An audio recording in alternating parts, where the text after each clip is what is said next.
I'm going to call this meeting to order. This is the Tuesday, October 3rd, 2017 meeting of the Corte Madera Town Council. Would we please have the roll call? Councilmember Andrews. Present. Councilmember Bailey. Here. Councilmember Ravazio. Here. Vice Mayor Condon. Here. Mayor First. Here. Would you all please join me in the Pledge of Allegiance?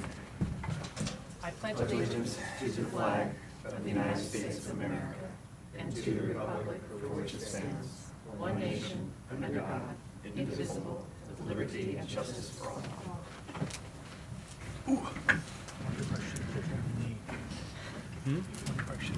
Thank you. After our last town council meeting, we had a closed session.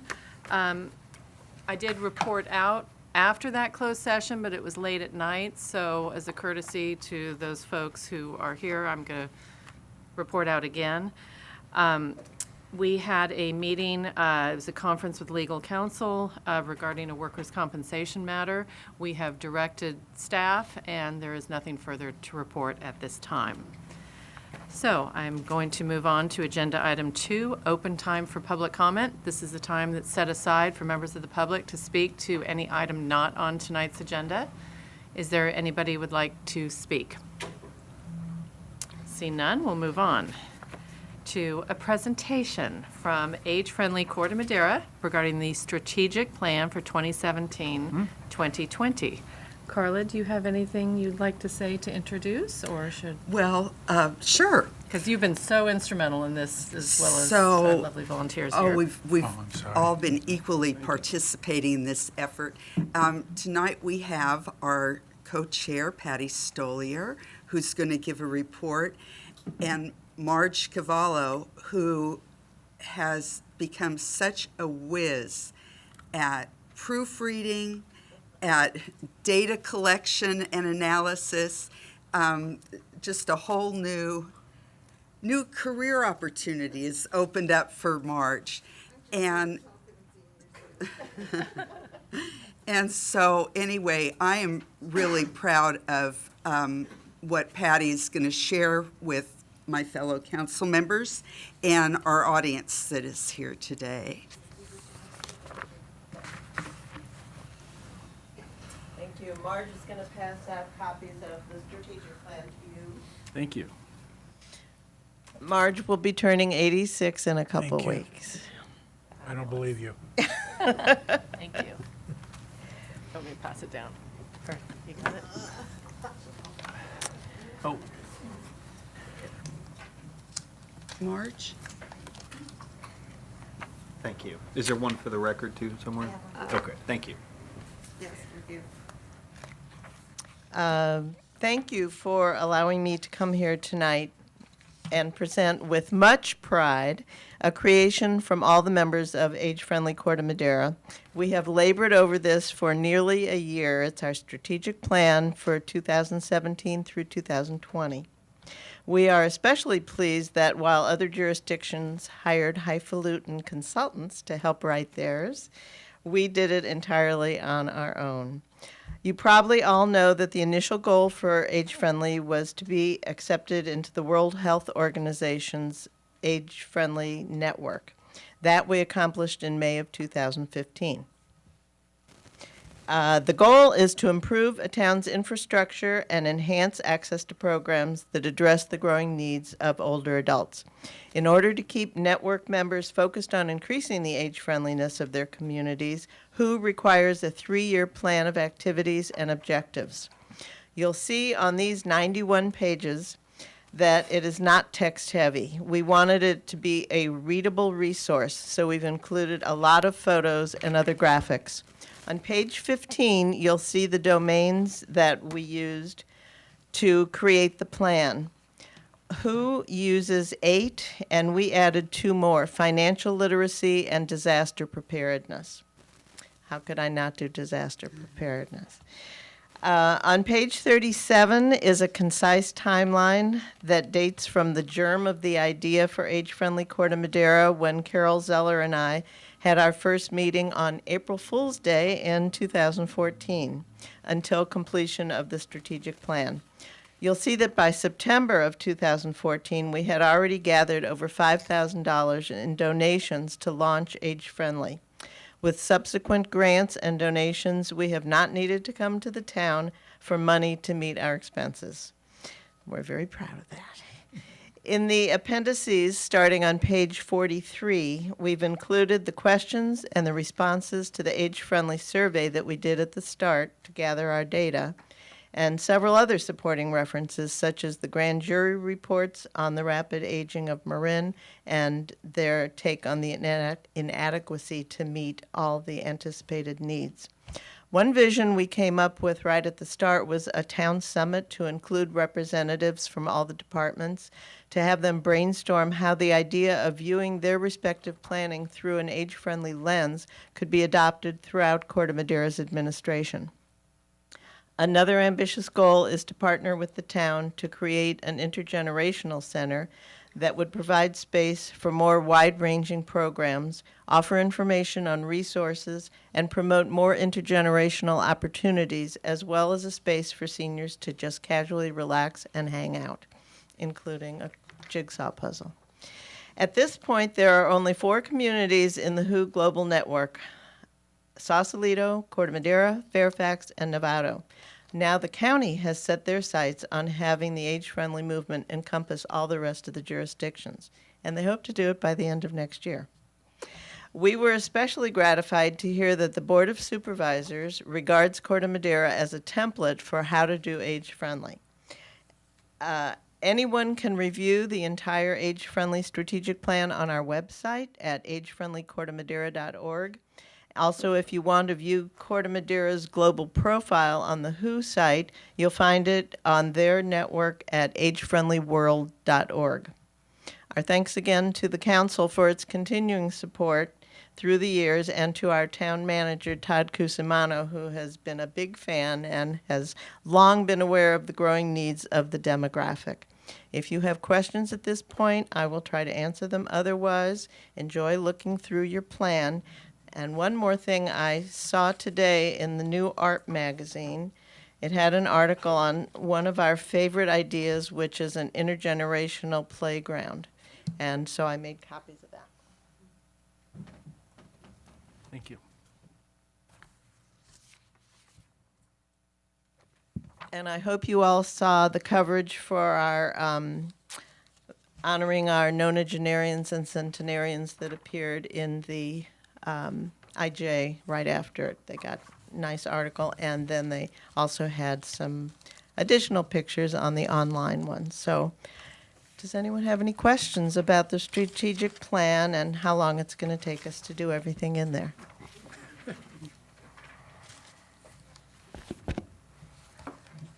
Thank you. Anybody have any questions? I'd just like to just really impress upon everyone that, as Patty pointed out, we've been really fortunate with the generosity from grants and individual donors who has supported this, including the nonagenarian and centenarian party. That was all done through volunteer donations and grants, and we have not taken any money from the town for that. Thank you. Hold on, Sloan. Patty, thank you, Madam Mayor. I just wanted to say thank you, and please pass on to the appropriate people our profound thanks for the good work you're doing. You bring honor to the town. That's our goal. So thank you very much. Thank you. Well said. Anybody else? Thank you. Thank you. You guys do great work. This really is quite an accomplishment, and visually it is very attractive. Love the graphics, easy to read from just what I've seen so far, so thank you. All right, moving on. Next up, what's that? Oh, yes, you may go. You were dismissed. Next up is the consent calendar. The purpose of the consent calendar is to group items together which are routine or have been discussed previously and do not require further discussion. Any member of the town council, staff, or the public may remove an item if you would like to further discuss. Yes, did you want to? Yes, Madam Mayor, if I may, can we remove 4.1.7? It's the CalPERS resolution. I'd like to move that to the next council meeting. There are some changes staff has to make to it. Got it. Thank you. Okay, so, do we need to vote on a continuance? Continuation of that one? We don't need to. Okay, so we'll move that one. Anything else? All right. If not, I will entertain a motion to approve items 4.1 through, 4.1.1 through 4.2.3, excluding 4.1.7. So moved. Second. Oh, should we do sanitary district? Sorry. We'll that have was to what it do was. that separately. I Okay, realize. so 4.1.1 through 4.8. 4.1.8, excluding 4.1.7. So moved. Second. Councilmember Andrews? Yes. Councilmember Bailey? Yes. Councilmember Ravazio? Yes. Vice Mayor Condon? Yes. Mayor First? Yes. All right. 3 consent calendar items for sanitary district. Anybody want to remove any of these? See none, I'll entertain a motion on 4.2.1 through 4.2.3. So moved. Second. Board Member Andrews? Yes. Board Member Bailey? Yes. Board Member Ravazio? Yes. Vice President Condon? Yes. President First? Yes. Thank you. Moving on, public hearing, agenda item 5.1, continuation of the July 18th, 2017 public hearing on the appeal of Planning Commission Resolution 17-011, design review and variance application for an addition and remodel of the residence at 141 Crescent Road.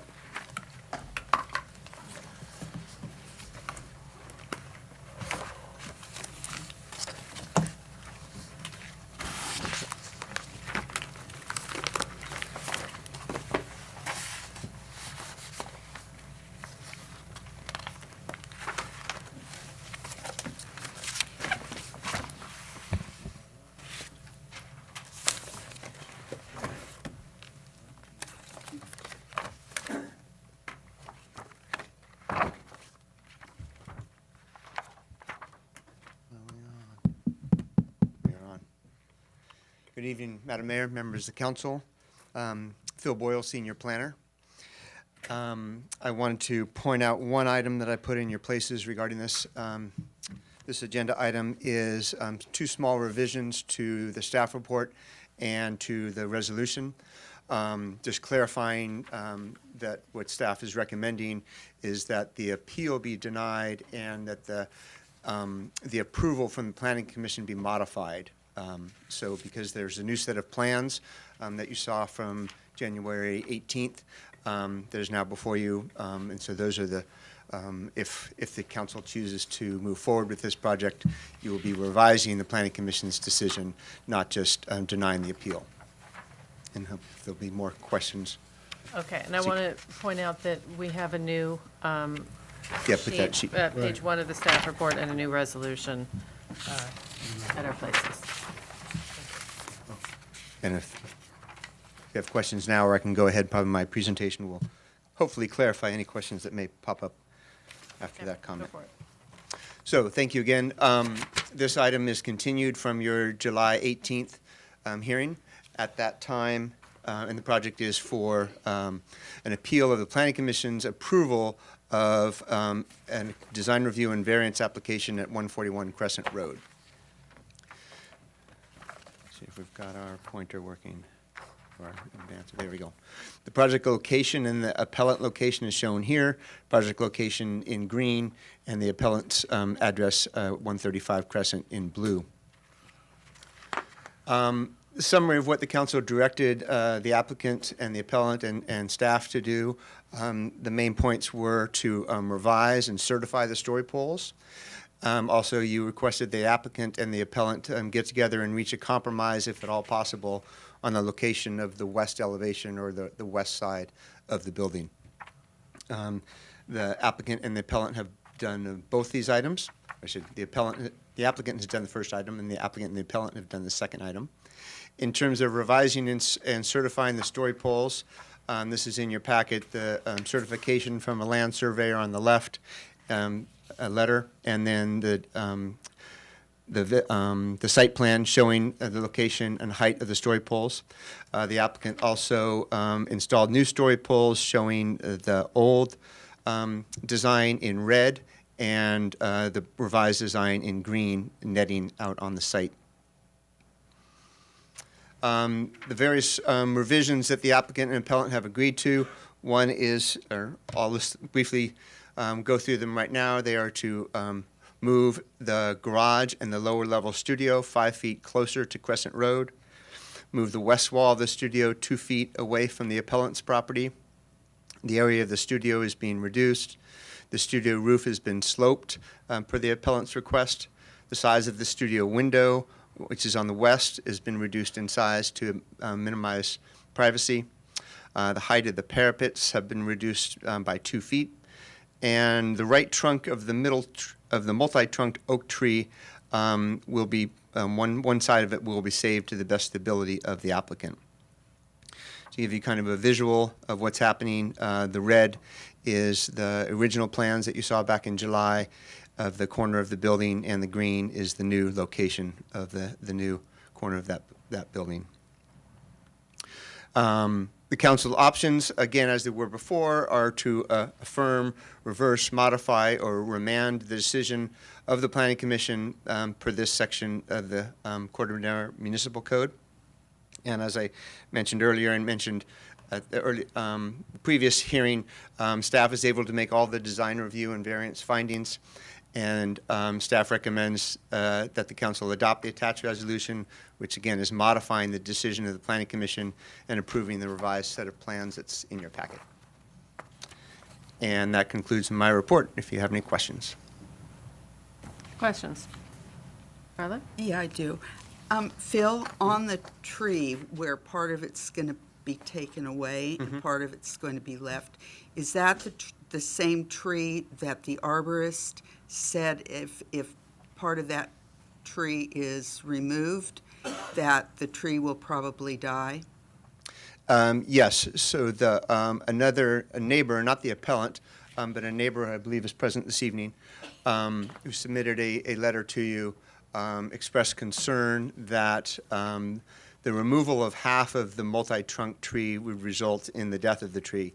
And they had the arborist report done, and the arborist confirmed that that would be the case. I do want to point out that the original plan, the red plan, shall I say, was to remove that tree completely, 100%. That is a tree that it does not require a tree permit. It's under the regulated size by the town. So Plan A, or red plan, was to remove both of the trunks, and the green plan is to save one of the trunks. Which essentially is, it's going to go According to the anyway. arborist, he did not feel it would be likely to survive that. Yeah. Okay, thank you. Any other questions? No? Thank you. You're welcome. I'd like to invite, no, should we do the appellant, then the applicant, then we'll take public comment? Okay. Would the appellant like to come up? 5 minutes? Thank you. Richard Howard, 135 Crescent Road. I'm pleased to say that we have reached a compromise on the impact to my property. Kevin and his architect have done a nice job accommodating the various 6, actually, requests that we had. And so I think I would ask you to allow that to proceed with those changes in place. Regarding this tree issue, Kevin has stated his intent to try to retain the tree, and we accept that at face value. Other neighbors have asked for an arborist report on this, and I think it's unfortunate that the tree is going to probably die because of the positioning of the building. It would be great to retain it if there was a way to do that. So, yeah. So thank you for giving us an opportunity to come back together and resolve. Of course, thank you. Thank you. My wife will also say a few Hi, Okay. sorry. I'll take the remainder of the 5 minutes, if that's okay. Yeah, so I too wanted to acknowledge the compromises that have been made so far. I think it was really great to be able to have some more time, also to respect the rules and regulations around story polls. So I was really, really grateful for the opportunity for that to happen. And I'm very grateful for the compromises that have been made so far. I did want to express my support and also confirmation for our neighbors' concerns about the tree. I don't know. After reading the arborist report, it just doesn't really seem possible for the tree to survive. So there was some initial excitement about the potential of saving the tree, but I think that just claiming that a portion of the tree will be saved is not really the same as putting effort into saving the tree. So that's my kind of feedback on the matter. And so I definitely am in full support of doing everything possible to retain the tree and everything that our neighbors will talk about today. I'm in full support of. I also just wanted to mention in the couple minutes that were remaining how difficult this whole process has been. I'm really grateful for the compromises that have been made, but they seem to have been very hard-earned. I don't know why it took so much time, so much stress, and so much money to get to this point. I think that, there were just a lot of complications. We're also still in disagreement about the ordinance around side yard in our town. So I think that the ordinance is being misinterpreted. And what's happening is that effectively the Gordons are now being allowed to take some of our property based on our understanding of the ordinance. I also just wanted to mention that in a lot of ways, Phil Boyle has damaged the design approval process by setting the related parties on the wrong path on several occasions. I just wanted to note that and make sure that it was in the record. One extreme example from the last meeting was that he added an extra You know note. what? I'm going to ask that you not use people's names, and you can talk about Okay. issues, but we don't single out people for complaints like that. So should I just mention the town desk? Just talk about the process and what went wrong. Yeah. Okay, so for example, it seems like the town was allowed to slip in a note into the council's packets before the meeting, adding extra encouragement to reject the appellant's proposal. That definitely didn't seem fair. So I'm personally baffled as to the town's process, and I'd really encourage some self-reflection around that.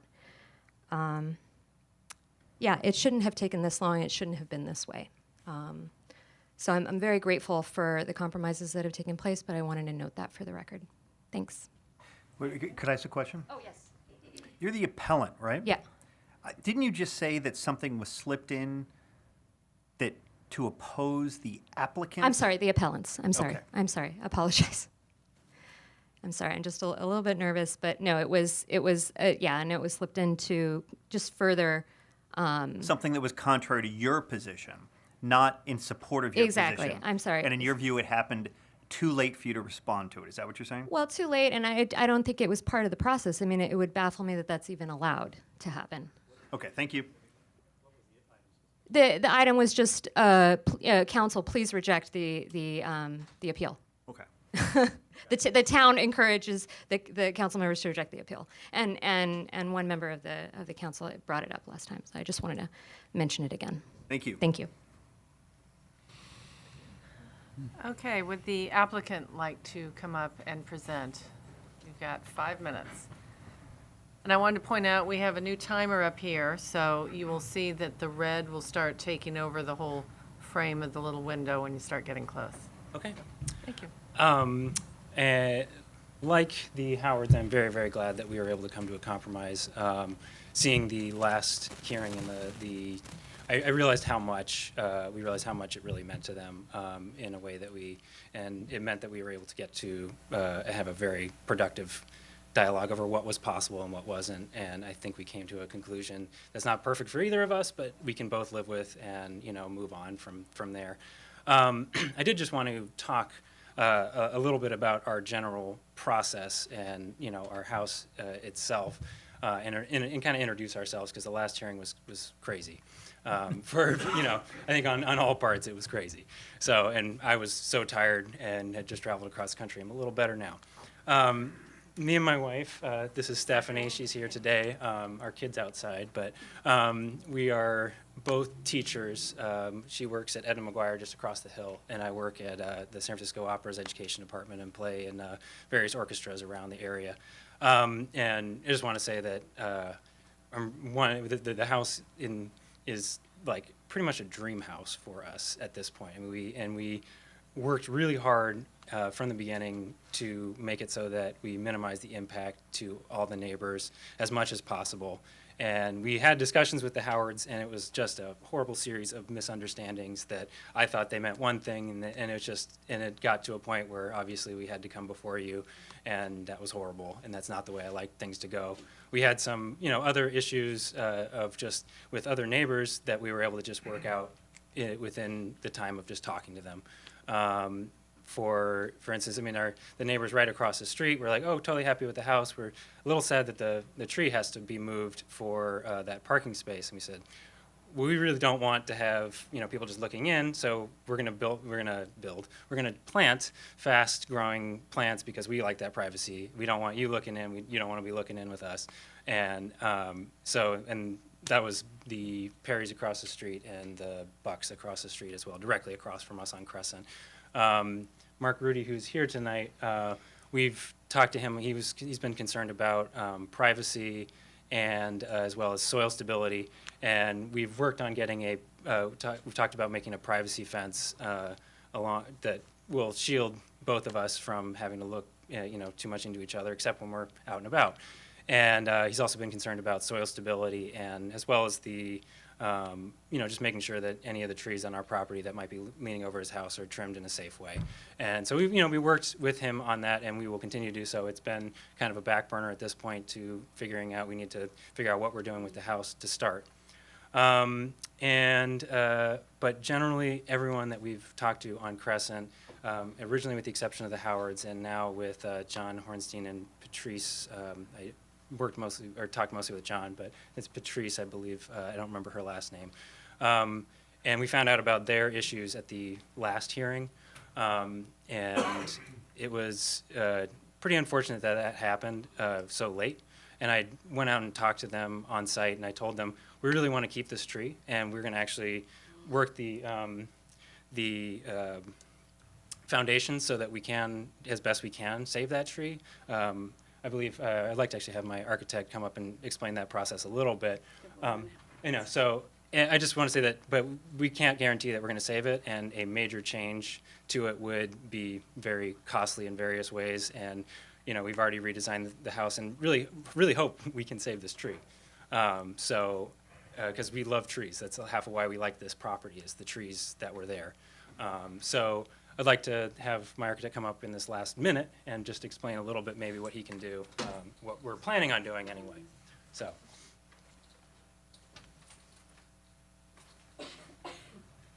Yeah, I'm Alex Riley, and is this thing working? Yeah. Yep. We're the foundation, the engineer that's working with us, it's a drilled pier foundation, so we don't have to put a pier on the corner. We can cantilever the foundation over the roots, so we can save the roots, and we're going to do our best to keep it. When we started out, we were understanding that we were supposed to be saving the view for our neighbors, which would mean that we should be taking the tree away. In the original plan, the tree was not there. And lately now, people want us to save it, and so we're doing our best. But in order to completely get away from the tree involves a total redesign of the whole project one more time. Is that? Okay, time's up. Thank you.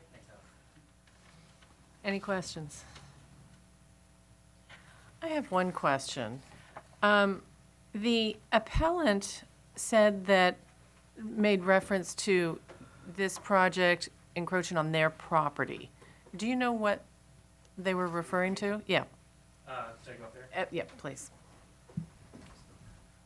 Yeah, I think what is being referred to is that we have a disagreement over, we're trying to go with what town has been telling us, but the, specifically, I think we can take this, that, I think we talked about this somewhat extensively at the last hearing, but that their understanding of the setback rules on a sloped hill is that we'd be required to have our wall basically where the top story is, that the whole wall has to move over. Our understanding is that and again, maybe Phil can better explain this, and I think it's in the packets, or was in the original packets, so basically I think what they mean is that we're taking airspace. Got it. Okay. And not actual property line. I don't know if that's, if the clarity there is that's my understanding, so if you want to ask them, that's a different story. She might be able to tell you better what she means. Thank you. Yeah, Phil, thank you. would you mind explaining, I know we covered this last time, but just very briefly, how the setback works on a hill, on a slope? Sure, and I think it would be helpful if to clarify that the appellant is talking about taking of property or taking of airspace. Or it's not property. Okay. Okay, so it is in your previous packet. I included the staff report from the July 18th in your packet. There's a good visual of that. What the code says is if there is a steep slope between two properties and that steep slope is going across a side property line, then if one is to add a building close to that property line, one needs to, what I call, wedding cake it in. So the first floor can be here, but the second floor has to be further in. And that is what the applicant is doing. That is the town's interpretation of that section. I believe the appellant's interpretation is one cannot wedding cake it, one needs to move the whole thing over. So instead of first floor is 5 feet away and second floor is 7 feet away, they believe entire building should be 7 feet away. I'm just making up those numbers that don't refer to this. Got it. Thank you. Can I ask a question about that? Uh-huh. Phil, are you saying that the project can be cantilevered over the neighboring project? Or No. over the neighboring property? No, the wedding cake is where the base is like this, and then the second floor is up here. So this airspace here provides relief to the neighbor to the left.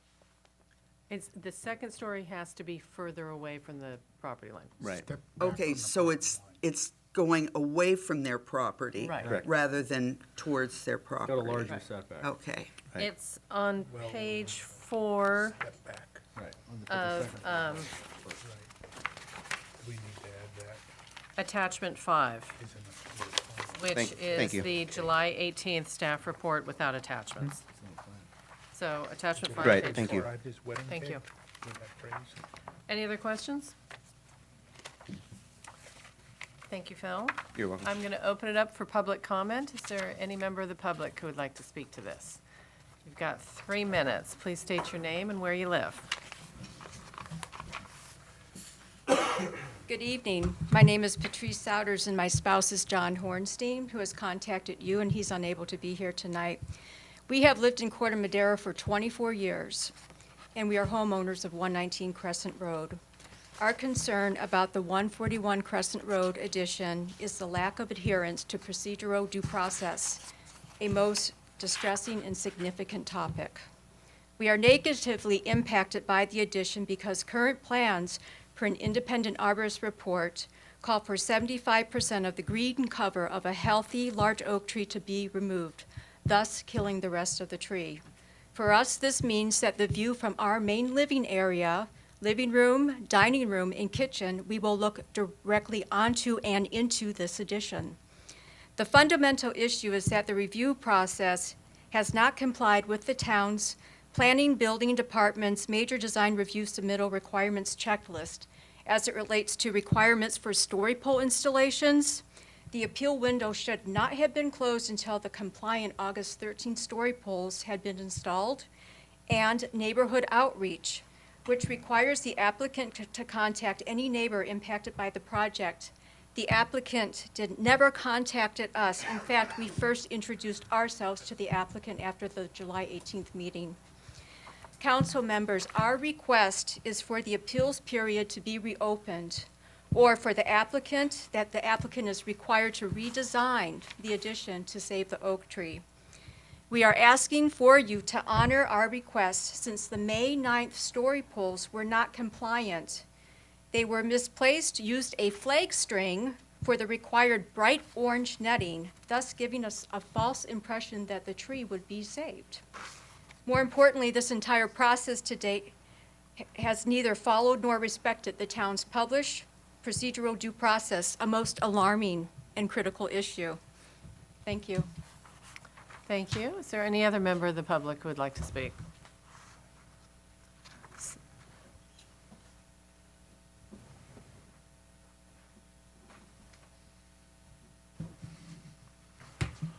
Hello, I'm Mark Rudy. I live directly below the new addition.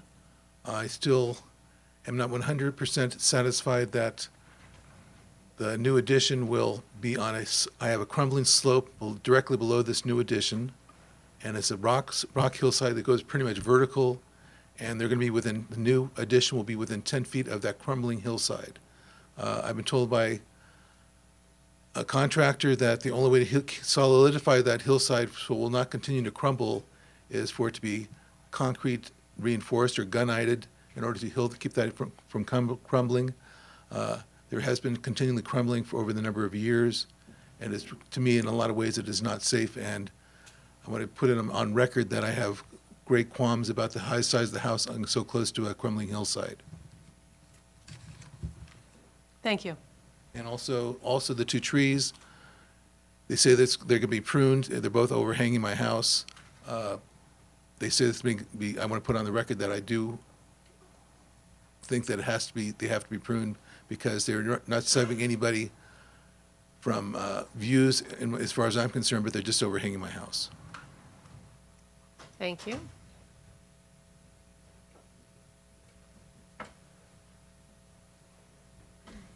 Hi there, my name is Jean Burns, and I live at 117 Crescent Road. And I can say unequivocally and factually, I have never been contacted by the people who would like to build this house. And I can also say that I can see the house, I can see the story poles, and I can see where the tree that would be removed would open up a very wide view of the proposed house.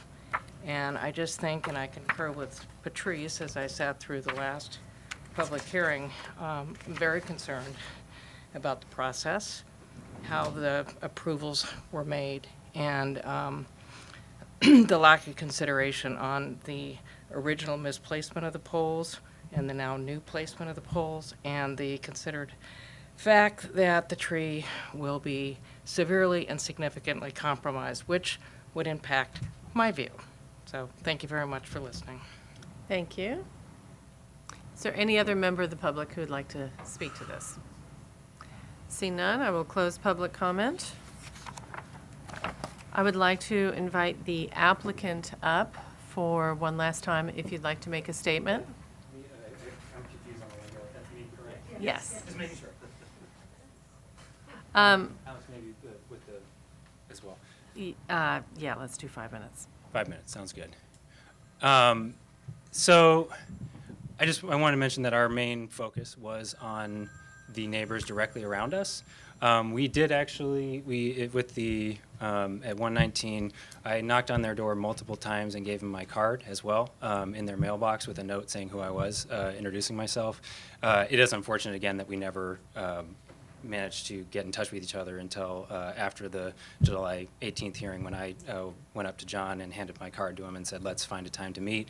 We unfortunately left that meeting both thinking that the other one was going to reach out to the other, both of us thinking that. So when he sent an email to you, I reached out to him and we found a time to meet on the site. And I tried to be as honest with him as I possibly could, saying that we were going to do everything we can to save this tree, that even if it does die, We'd like to plant other things, other trees there that to grow up. It's a high slope. I mean, it would be tall, so it would take some years, but we would want to do that. We value our privacy a lot.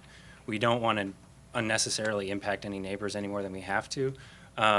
I will say I didn't go up and down Redwood, which I understand that maybe that could have been a thing I should have done. I was focusing mainly on those that were right next to me, contiguous neighbors mostly, and then the few people that were a little further away on Crescent because we had heard from town that it was mostly parking was a big issue, and the width of the road, which is why we had originally had our garage a little further back. But, in our compromise, we moved it forward, and it was enough that I was able to talk to the neighbors who were opposed to moving the garage forward and say, like, this is a compromise. I think it's going to work for everybody, and I actually think the road's going to be fine. But we really have tried to balance the needs of all the neighbors as much as possible while still making the house we wanted. I also want to just reiterate that that tree, it does not require a permit. We don't want to cut it down. And the original plan did call for that, but we have, in this whole process, asked for no special favors, have done nothing that is out of the ordinary, or our story poles were off by a little bit. I think they showed that the tree was gone. The plan showed that the tree was gone. We didn't try and hide that. It, again, is unfortunate. I'm not blaming them for not noticing that or not knowing that, but we never tried to hide that. And I understand that misunderstandings happen, or someone thinks something's happening and it's not, and I am sorry that had to happen. So I want to have us talk about the soils and as well as this tree. Anything you want to add on top? We do have a soils report for this project, that takes it. We do have a soils report that takes into account the condition of the site and the appropriate foundation and everything. But I would also like to point out that You need your microphone. You need the microphone. Yeah, you need. this tree right here. You need the microphone. The video guys. This tree right here is huge, and from anyone in that area, these trees aren't even seen because that blocks it from underneath us. And the only place that you can see this tree is from this little vicinity in this direction. Which is their house, and I will say that. And that is where 119 is there, and that is true. They will see a little more of our house again until if that tree dies, until our landscaping matures.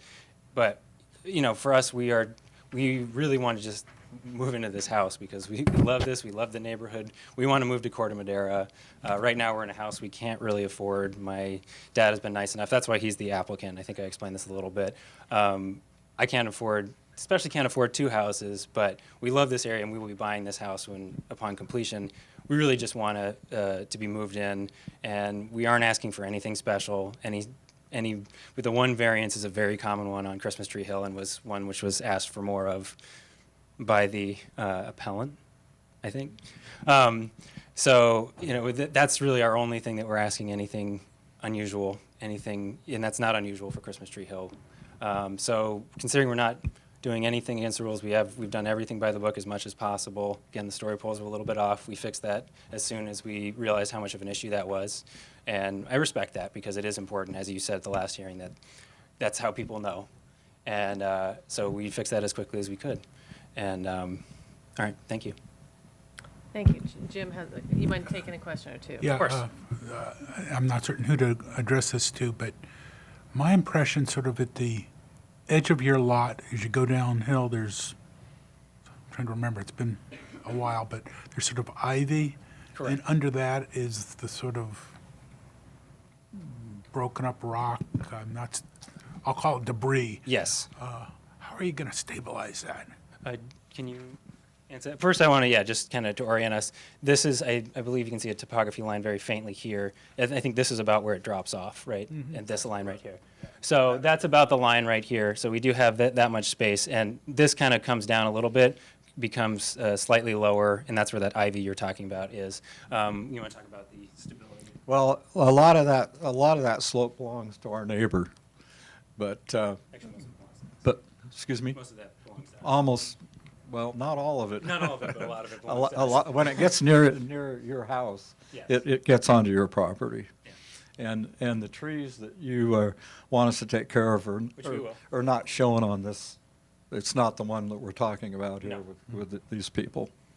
And we don't understand at this point where there's a need to do anything in particular with that slope other than to protect it. But we have a soils engineer involved in the project, and if he deems that we ought to do something, we will. You know, we want to build this house. You know, Thank you. since April 9th, we've been since it was approved on April 9th, we've wanted to. May 9th, but that's. May, I'm sorry. All right. Okay. Does that take care of it, Jim? Yes, thank you. Anybody else have any questions? No? Thank you very much. Thank you. All right, would the appellant like to speak? 5 minutes. Thank you. I again encourage you to approve the plan with the changes that we've incorporated as a compromise. I think it's a fine solution for our particular concerns. I would, on this tree, on the double trunk tree issue, I would encourage town to review your tree ordinance regarding what a heritage tree is for future projects like this, so that you don't run into this same condition. There seems to be a type of loophole. As I recall, Phil, maybe you can correct me on the specific language, but it says something to the effect that a heritage tree is 50 inches or greater, 4 feet from the ground. You measure a heritage tree 4 feet from the ground, and if it's 50 inches or greater, it's protected. This tree is a multi-stemmed, a double trunk tree, right? There's multiple trunks coming out of one root system. The way that the language of the ordinance reads, it has to accomplish 120 inches of combined circumference. That means if one of the trunks of this thing was 60 inches, it wouldn't be protected, even though a single trunk tree of 60 inches would certainly be protected. It's just odd that there's this type of inconsistency in the ordinance today. That's all. Thank you. Thank you. May I ask a question? Sir, is that all right? Yes. should you wait Or why don't you, if you want to go and then Let's pause the timer. I'll come right back. Sorry about that. That's okay. All right. Yeah, why don't you come on up, finish out the rest of the time if you need it, and then we'll ask questions. Is that Okay, all right, great. Sloan? Yeah, of course. Okay. Thanks. I'll be very brief. Just wanted to address the issue of maybe confusion about wanting to have a view, get rid of the tree. Now we want to keep the tree, and how that might be confusing. I just wanted to remind council and everybody here that the branches of a tree can be trimmed to create strategic sites into the view that we currently have, and that my mother-in-law had enjoyed for 30 years previous. But once a tree dies, like the tree dies. So for us, there's a difference between removing the tree and working with our neighbors, or just being able to cut strategic branches out of the tree to have both nature, foliage, and a view as well. Thank you very much. All right, Sloan. And it can be for either one of you. The question is this: if we accept your concern about not really wanting to get rid of the tree, whether the tree will actually die, does that change your concurrence with the deal? Since the tree wasn't part of my initial appeal, it's not one of my stated concerns in the appeal. I wouldn't hold the project based on that, but Okay. I certainly hear my neighbors' concerns around it, and frankly, I would much rather look at foliage than the stucco. No, I understand that, but if we carry that through, Yeah. do you no longer support the project? No, we would like the compromises to hold, Okay. and we support our neighbors. And in hindsight, had we fully understood, we may have included that in our original appeal. I would have. Yeah. I didn't. Okay, thank you. Any other questions? Any questions of staff at this point? Okay. Thank you. We'll close the hearing and bring it back to council for deliberation. Who wants to start?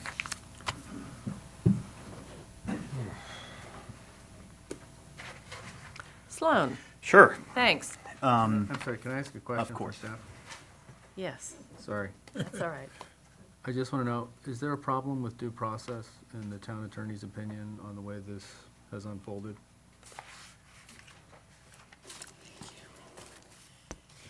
I do not see a due process problem with the way this is unfolded. Thank you. Okay. Thank you. Sloan. We had an exhaustive meeting last time, and a comprehensive report, and lots of in between. And based on a totality of the circumstances, and we appreciate the hard work by everybody involved, I think I have sufficient that I can ultimately make the findings based on everything all in. With the revised plans. The revised plan, you're right. But in other words, I think that when we consider this tricky project, it's not just what we've heard here tonight. It's the full report plus what we've heard before, plus our multiple visits to the site and the story polls and the testimony we heard tonight, the numerous letters. I received emails. I'm sure you guys did as well. I've considered all of it. It's not easy. I'm not sure it's helpful at this point, given the many competing facts and circumstances, to belabor the many points, all of which are legitimate. On balance, I come down in favor of what the recommendation is Thank you. and the compromise position. Thank you. Bob? Yeah, I would concur with Councilman Bailey on this. Unfortunately, the nature of these kinds of things is that they are compromises, and they're a series of compromises from day one. And that's kind of where this project ended up. But I ultimately agree, I can make the findings. Certainly, everyone has, I think, worked hard to arrive at a solution. Doesn't sound like everybody's happy, but it doesn't sound like everyone's terribly disappointed, and I can ultimately make the findings as well. Thank you. Jim? I can make the findings as well. One thing I would suggest is seriously consider stabilizing the hill at the bottom during construction, because if you have to get down there after you've built out your house, it's going to be much more difficult and probably more expensive. But that's just an aside. But I can support this compromise. Thank you. Carla? Okay, first of all, I apologize for the difficulties that so many people here tonight ran into as far as the process went. And I do hope that we will be able to not just streamline the process, but actually make it easier to define, that there aren't so many cloudy ordinances and all this other stuff. It really needs to be cleaned up. And I will say that a couple members of our planning commission have really committed themselves to undertake this really hard task, where we'll be able to, in the future, hopefully ensure that we don't run into so many problems. I very much appreciate the willingness of the appellants to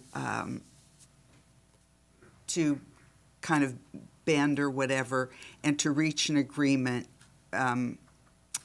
with the applicants on this. And it certainly should have been able to have been done much sooner and without so much time spent, but also that there should have not been so many questions, and I feel that they were valid questions relating to the process. And I do agree that we need to get that cleaned up. But because of the appellant's willingness to accept this, then I can make the findings to approve the project. Okay, thank you. I will simply echo my fellow council members and say I appreciate the compromises that have been made on both sides here. I think that hopefully will set the stage for a very amicable, neighborly relationship for many years. So I can find the findings, or make the findings on this revised plan as well. I wanted to mention that because the tree would not require a permit under our tree ordinance, I feel like I cannot take well, I want to be careful how I say this. I feel that it is not something that is significant enough that should halt approval of this project. Any day, somebody could cut down a tree like this with no permit whatsoever. So I appreciate that they will make an effort to preserve that portion of the tree that will remain, and do additional landscaping to add trees or other foliage. As for the story poles, I wanted to thank the applicant for correcting the story poles and allowing plenty of time for people to take a look at the corrected story poles to get a feel for the project. We had one other appeal where there was some issue with story poles, so, the town does take that pretty seriously, so I think that was important, and once again, thank you. All right, I won't belabor it any longer. Did you want to say something? Can I just say one thing? We are also sensitive to the sort of emotional distress associated with these sorts of applications. And we take it seriously, but it might be an indication of how this is a good thing to have gone through and resolved. They teach you in first-year law school that the hallmark of a good settlement is one that is mutually dissatisfactory.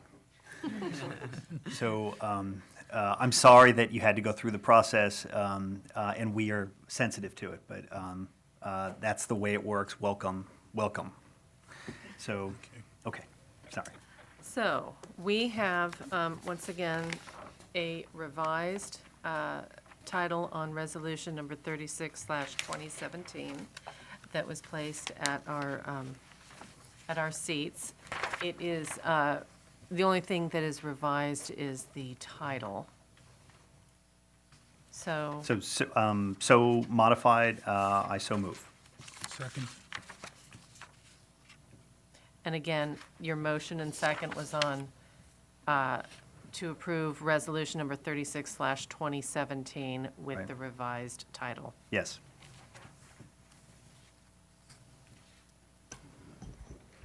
Councilmember Andrews. Yes. Councilmember Bailey. Yes. Councilmember Ravazio. Yes. Vice Mayor Condon. Yes. Mayor First. Yes. Thank you. All right, moving on. Folks, we still have a meeting going on. Could we please have quiet in the council chambers?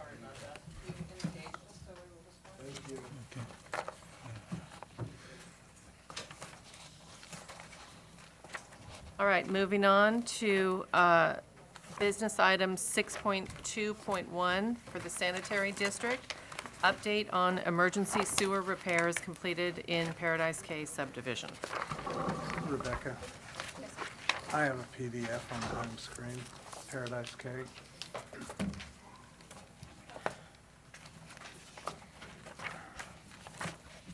That should be it. Yeah, maybe blow that up a little bit. All right, that's good stuff there. We can roam around. Okay. Good evening, board members. We're sitting as the sanitary board. Starting from the beginning, I was notified the end of spring, it was in May, from our senior engineer, Nisha Patel, that the county, this is Paradise K, let me back up and say that, which is in the county of Marin. It's not Tiburon, it's not Corte Madera, it's in the county, but it's in our sanitary district, so we maintain these sewer lines. So she was notified by the county that they were starting a paving project for this whole subdivision the beginning of September, and that they were going to place a 5-year moratorium on doing any open cut trenching in the street. Now, we knew we had sewer problems out here. We actually have a $100,000 capital budget item to investigate not only this, but some other areas too. But this was one of our main concerns. We're going to investigate, see what we needed to do, develop a project for the next fiscal year. But given this moratorium that was coming up. Now, the county did say what they notified us earlier, but neither Nisha nor I got a notification or saw it or whatever. So all of that being said, we had 3 months to not only fix problems, but to find out what the problems were. Again, we've had notices from homeowners here of their sewers backing up, that kind of thing. That's what when we hear that, and more than once, more than twice, 3 times, we start to look and see if it's more than just a problem in their particular lateral. So we had 3 months, basically, to find out what we had to do and then to do it. Or fight with the county for the next 5 years. So anyhow, that's how this all started.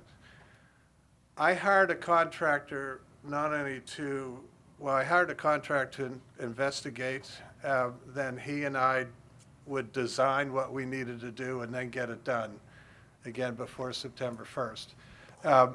And I'm going to start, so a lot of areas we needed to do work. This little map I made, I'll start with St. Thomas. Well, let me start with both St. Thomas and St. Lucia. The big problem on both these streets, and actually on the next street down, but we didn't have to, it wasn't as great, is we have settlement at the cul-de-sac end of both of those streets.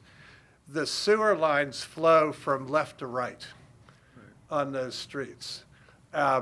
Because of settlement, Wait, say it again, David? the sewage will flow from left to right. Got it. On those streets. North is to the left, but I always think of Paradise K being east-west rather than north-south. So to avoid my getting confused, I'm just going to say left and right here.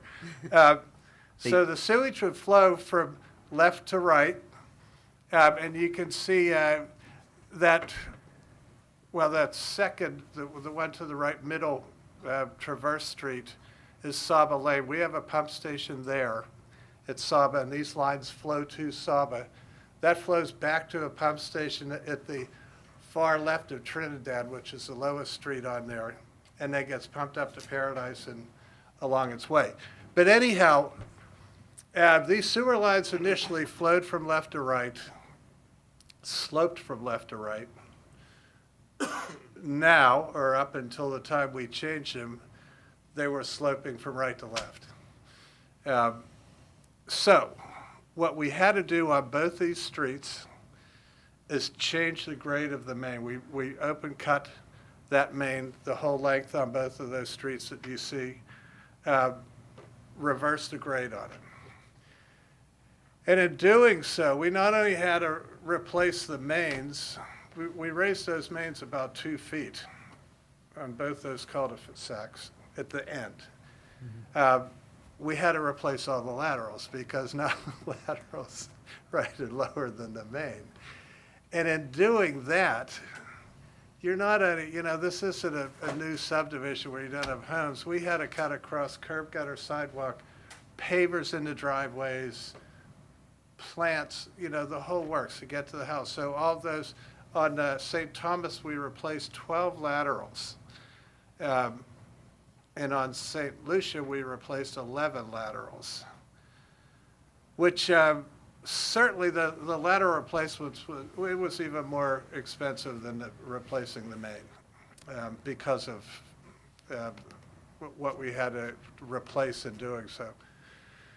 Anyhow, those were the 2 biggest. I'm going to call these individual projects. That St. Thomas and St.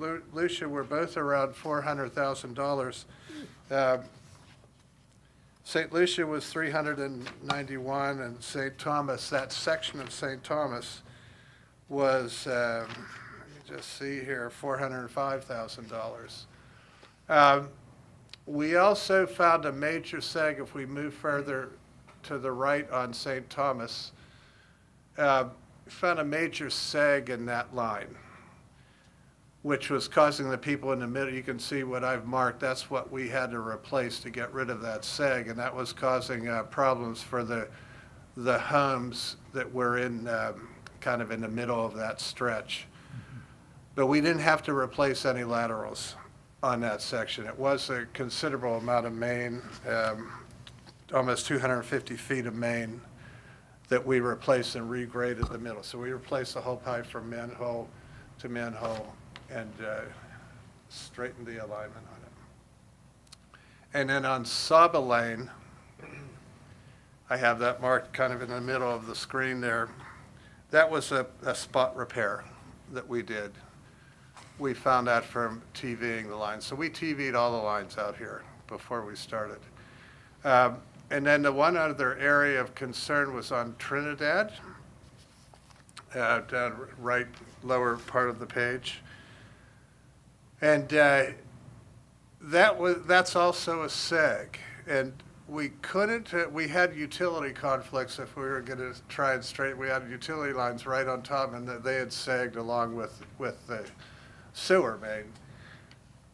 But in order to raise our pipe, we would have had to have the utilities raise their lines, and we didn't have time to do that. So we're going to live with that sag. It's going to be, it shouldn't affect the homeowners there, but it will require more maintenance. But we didn't have time to get the utility companies in and change their lines and then do our repair. So that one, we excavated it. We excavated, found out where all the utilities were, and then had to backfill it. So we didn't do anything on that. But that was it, and it was a long, busy summer out on Paradise Cay. But we did get, I mean, very much, we got the major problems out there fixed. Now, I'm not going to say that that's, and I will say that'll continue to settle out there at those cul-de-sacs. We got about 2% slope, 1/4 inch per foot on that main. And a 1/4 inch per foot is the minimum you design a sewer pipe at. You want to get enough, slope so it's sort of self-cleaning. But it will continue to settle, just like our neighborhoods are continuing to settle. But for a good, I'll give it 10 years, we'll have problems there again. I mean, eventually, we'll probably have to put pump stations in at the end of those cul-de-sacs. Right now, we have 1, 2, 3, we have 3 pump stations out there at Paradise Cay. And probably eventually have to do more. So that's really what happened, why it happened, the way it happened. And we just did it under emergency repair. A big part of the problem to begin with is I didn't know what the problem was until we really got in there and were able to excavate, take shots, see what was working and what wasn't working. So with that, I'd entertain any questions you might have. Charlotte? Yes. And then Sloan. Okay, I have a question, Dave. Okay, that's all in unincorporated Tiburon. Yes. Well, I don't call it unincorporated Tiburon. I call it unincorporated. It's Marin County. It's Marin County. Marin County, okay. They have a Tiburon address. Right, right. But it's not in Tiburon other than their address. Okay, so Yeah. unincorporated county. Yes. How do we make out financially to underwrite something like that? Is it just out of their regular sanitary fees, or Yes. does the county No, help the county us with doesn't. this? No. Sorry, I'm laughing. The So- county doesn't help us one iota. In fact, the county, which I found really strange, and this was somewhat new to me, and, I've been doing this for a while at least, working in public works. When they pave the road, you have to raise the manhole to match the new surface of the road. They charged us, and normally you'll put a rim in there. You have just a rim, you add a rim to it, and things are fine. They charged us for all those rims that they put in. I mean, and to raise them, not only just for the rim, but to actually, the unit price to raise each of the manholes. It came to $18,000, something in that neighborhood. And again, that's why I'm laughing when you said, will the county give us any money? No way. The county has never been any way generous or helpful or anything else when we do these And projects. with the manhole things, we couldn't protest that or say that that wasn't our No, responsibility? no, we can't. I mean, it is a cost. There's no doubt it's a cost, and I guess everyone's trying to But they could have figure out. removed more surface on the road. to Yeah, but then lower you this- get it, but that's really not, that's, that's not the standard practice for paving. Okay, Carla, were you done with your I question? am done. Okay, Sloan. Hi, Dave, just real quick, given that we know that the problem is likely to reoccur in 10 years or so, can you explain why we didn't do a 20-year fix or a 30-year fix? Was it just not feasible? And then the second thing is, since we now know that we may have a problem in another decade or 20 years, is there some action we should be taking now so that we don't have to do an emergency repair in 10 or 20 years? No, well, good questions. Number one, what you would do to really fix this for a much longer term would be to put pump stations in there, and you'd be talking multiple pump stations. That would be a significant cost. It would have taken much longer than the 3 months we had to do this. So that was a factor. But even if let's jump ahead a year. I've done our investigation. We're looking at budget for 18-19. I still wouldn't suggest that. My 10 years is a rough guess. I mean, it could be I know. 20 or 30. But we know already that although sort of, I'll call it a midterm solution, there's a long-term problem that we have not remedied. Yes, there is, but we have that not only here, again, we have that in Everywhere. a lot of areas, Mariner Cove, Madera Gardens, wherever we have fill on top of bay mud, we're gonna have that problem. And again, jump ahead a year, I wouldn't be recommending we put in new pump stations there. Okay, thank you. Okay. Any other questions? And just kind of piggybacking on that, so it sounds like what you've done is you've kind of raised the sewer line as high as you can raise it, pretty much. That's why. Pretty much, yes. In answer to your question, that's why there has to be a pump station, because the ground is coming down and the pipe has to be high enough to flow downhill. And you're now at the point where you can't really raise the pipe any higher, and the ground's gonna continue to settle unless we put the sewer pipes on top of the street, which would really upset people. Right. What also restricts you there is the homes and the level of their fixtures, their toilets. That's what dictated how high we raised the sewer line, more than just cover, street Yeah, surface right, down to right. top of pipe. We look for a certain amount of cover to protect the pipe. But, it's the level of those homes that is dictating how And high they're- we went. And they're all sinking. Yeah. And we went as high as we could. Any other questions? Jim? No. Over here? No? Thank you. Any member of the public like to speak to this? Okay, I'll just say, I know this was, it was a big number. Normally, our emergency repairs are, we have a broken pipe and we go out and fix it, and that's that. This was major, and again, I'll just repeat what really generated doing it right now, though we knew we had a problem, was the limitations the county put on us. Anyway, that's all. Thank you very much. Thank you. All right, moving on to town manager and council reports. Todd? Thank you, Madam Mayor, members of the council. Getting used to our new schedule.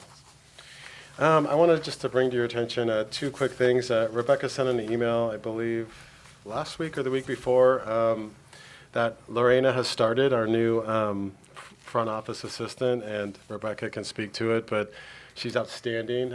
She actually has put together the blueprint for our, I got to work on the picture right there, but she worked on our first newsletter. We're going to call it the Corte Madera Chronicles, and It's approximately 6 to 7 pages, and we'll follow it up with the mayor and council member reports after each council meeting. We'll provide our residents with a schedule on all of our departments and any updates that we want to discuss, and as well as projects as they go through the system. So we're really excited about it, and this is a good start. So that's the first thing. And next, I'll send you an email link to it. But there was a story on ABC News, and it was actually about Ruben Martin. He is our non-safety fire marshal for the fire department. He's really outstanding. We were lucky enough to get him from the Ross Valley Fire Authority a few months back.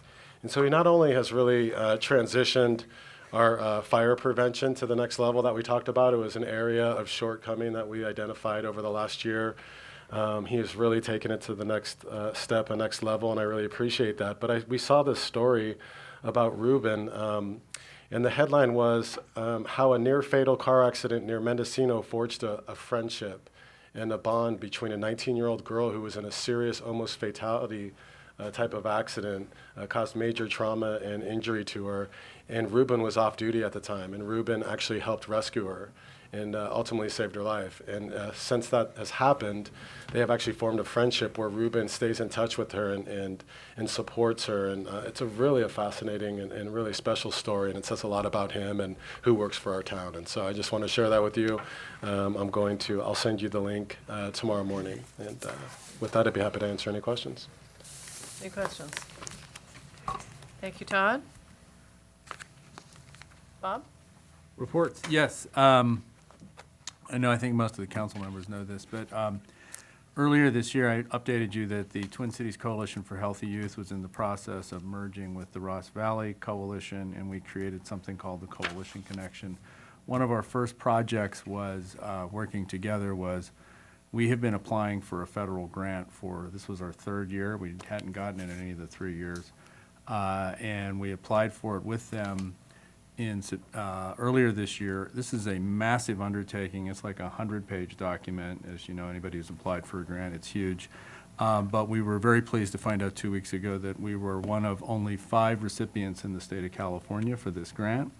It's $125,000 a year for the next 5 years, which will fund all of our efforts that we have been doing and also a lot more as we go about our mission to reduce alcohol and drug use among youth in the community. So it's been a big win, and hats off also, big thanks to CMPA, who has been really helpful and a partner throughout the whole process, as well as we have a whole host of volunteers who we've been working very hard with for the last 7 years now to get to this point. So it's a really big event, and you'll be hearing a lot more from us. Congratulations. Thank you. Great. Jim? Nothing to report. Sloan? Yes.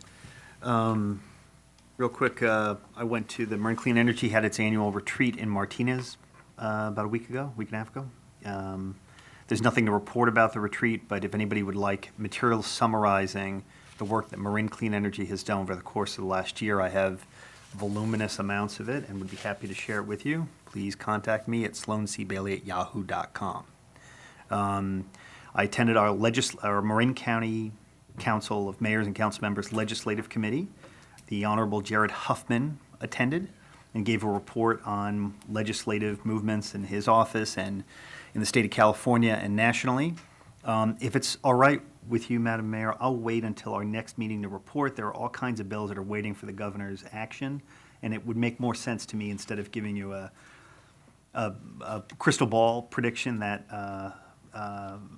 was given to us, why don't we wait and see what happens, then I can report on those.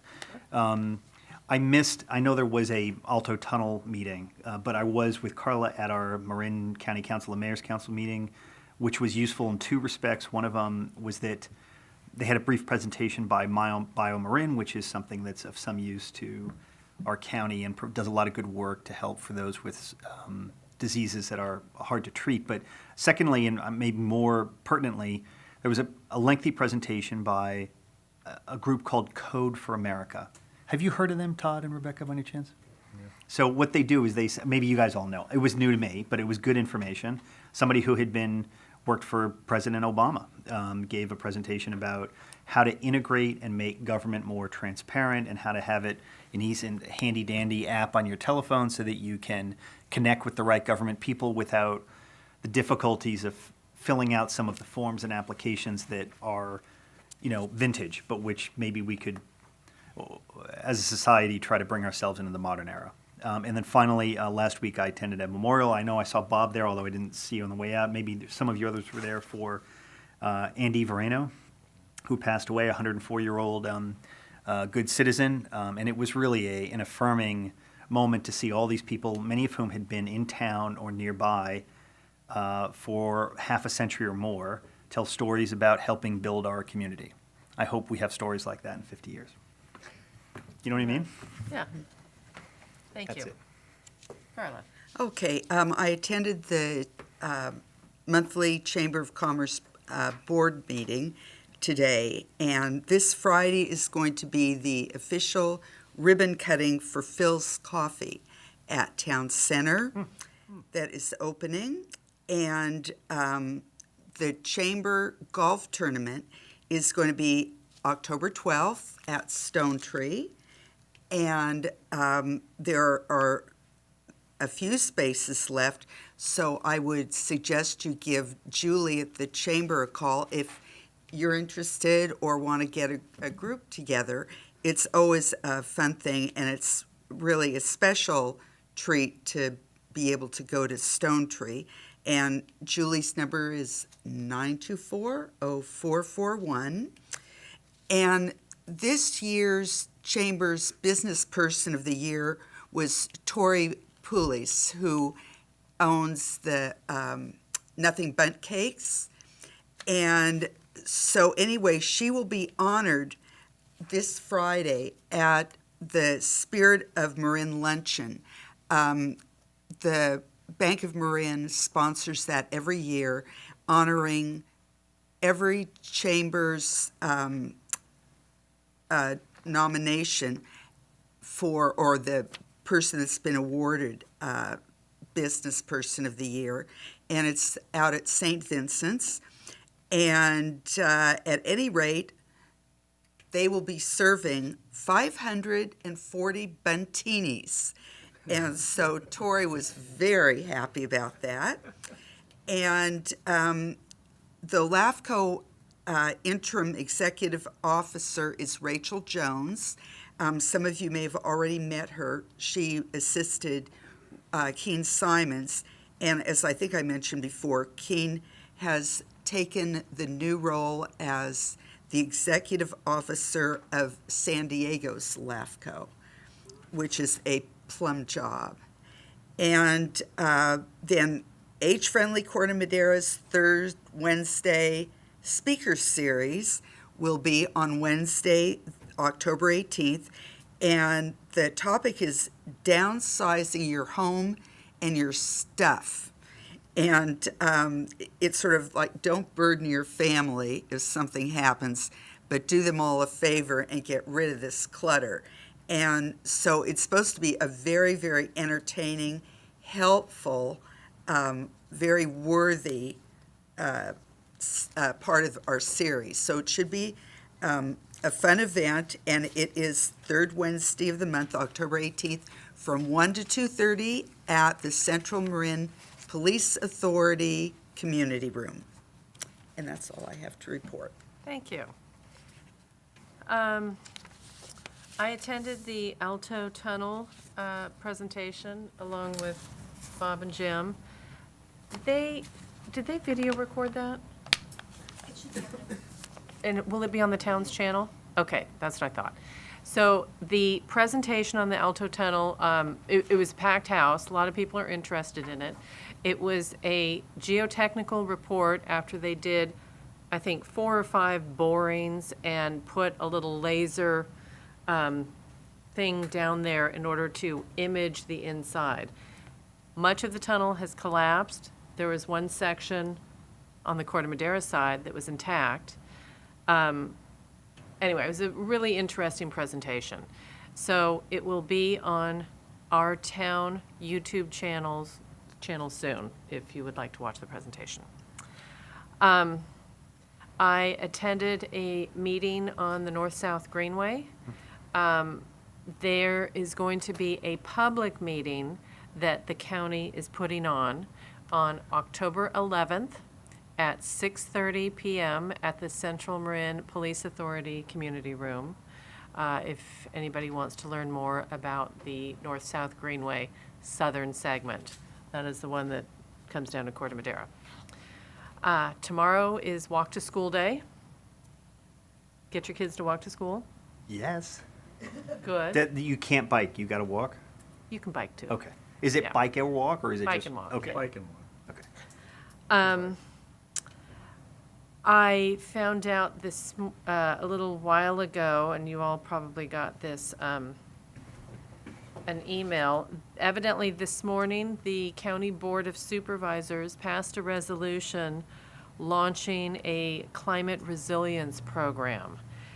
It is going to encourage 100% renewable energy, everything from community choice aggregation, I guess, but local energy generation such as solar, storage, conversion of gas-powered heating and cooling systems and appliances to electric, low-carbon transportation, push for electric vehicles, as well as green options like walking and bike-friendly communities, energy efficiency in buildings, reduced emissions from food production and transportation, and climate resilient communities.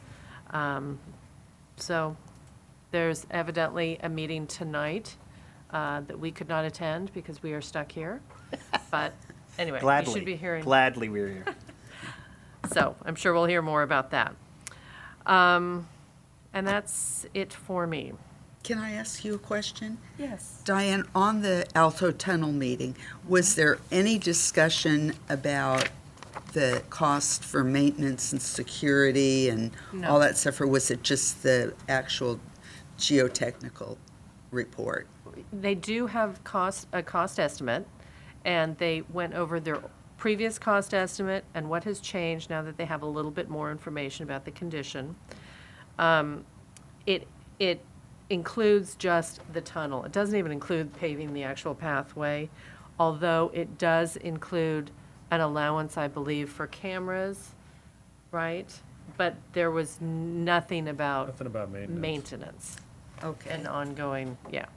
And it's all very preliminary. There is no decision or push on the part of any local agency to move forward at this time with opening up the tunnel. This is just more information as all of us look at it and consider. Okay. Thank you, great, Diane, for thank going to you. that. And you too, Bob and Jim. I mean, that's Yeah. due diligence about an issue we're for sure going to have to deal with eventually. You know what I mean? Okay. The grandchildren will deal with it, and they'll still be studying it. I just accidentally turned on my music, sorry. Oh. Okay. All right. Um, Good times. If there's nothing else for reports, let's move on to agenda item 8.1, review of draft agenda for the October 17th Town Council meeting. Madam Mayor, members of the council, first page, no changes. On the second page, I just wanted to, and I apologize, I know we have a couple planning commissioners here, and Phyllis and Peter. It was my intent to have the design review process and an update from the planning commission on the work that they're doing. Vice Mayor Condon briefly spoke to that, and to get an update and, find out what the next steps would be of support from a council standpoint. Your town manager and town attorney got bogged down this last 2 weeks on some issues within the town that took up much time. So it's being pushed to this next meeting, and so I apologize for that. And it'll probably be under business item number 2. You'll see a study session on the noise ordinance update and leaf blower regulations. Just due to the last 2 weeks, everything's kind of getting pushed back 2 weeks. So for sure, you'll see the design review process as item 2 on here. We do have our retreat next week, and so from that retreat on the 10th, I'm sure that staff will be given some priorities of the upcoming council meeting. So I will just say I recommend we leave the agenda as is with that one change and reconfigure everything after the retreat. Thank you. And again, my hope is to have a closed session on an update for council on the MOU contract of the Consolidated Fire Department, and at the retreat, it is my intent to give you a full cost analysis of that consolidation. Thank you. Member of the public like to speak? I would like to ask for another change, if I may, Todd. Under the consent column, item 3, which is approving the amendments to our procedures, I have another amendment going in our next meeting on the 24th. So if you would put it off for another meeting, so you don't have to do it twice. Thank you. Any other member of the public like to speak? So that would be the November meeting, council meeting, Yes, the first meeting in November. only meeting. Right, because we have canceled the council meeting the week of Thanksgiving. Right. No. I just can't believe we're already talking about Thanksgiving. Okay. Yeah, it's October. Shouldn't we be saying Merry Christmas or something? Anything else for the agenda? All right. Let's move on. We have a closed session scheduled. Would we like to do that here, or do we want to go to your office? Going to Todd's I think so, too. All right. Thank you all. Let's move to closed session. Thank you.